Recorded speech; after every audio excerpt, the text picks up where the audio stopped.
mai ya kai ka roƙo mai cin wake ba a taɓa mashi tayi da ruwa duk da bancin ka karkace wai zaka raina tsohuwa don addu'ar ta kullun ɗanɗanta ya fara gyaruwa mutum ko ta tsine ma lalacin ya ƙara ƙaruwa ya sanya ka faɗa azaban da ba mai bai ma ruwa buri na ai shine in zan mawaƙin da za a gani a gane shine wa'yansu suka ce wai dan ban da tallafi ne wa'yansu suka ce ka share komai lokaci ne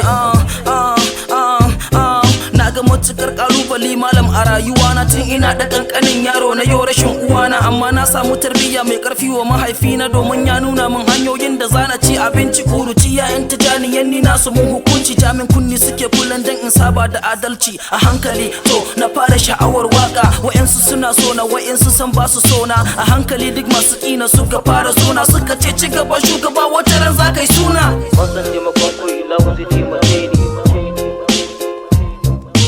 wasan taimakon ku ilahu zai taimake ni wasan taimakon ku ilahu zai taimake ni na ce wasan taimakon ku ilahu zai taimake ni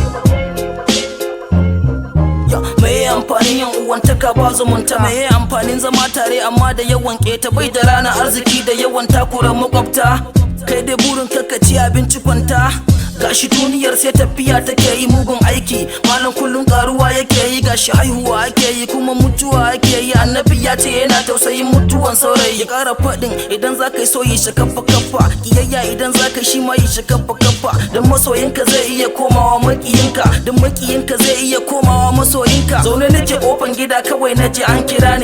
ni ya ce wannan harkan shi zai taimake ni daga baya kawai sai na ga ya guje ni da na rike Allah sai ya taimake ni gashi ya hana masa shugaba ni ko ai ya bani shimfiɗin tabarmaya za a yi ta kai fuska kana neman ci gaba malam girmama na gabanka ba a taɓa cin amfanin gona idan babu shuka wasan taimakon ku ilahu zai taimake ni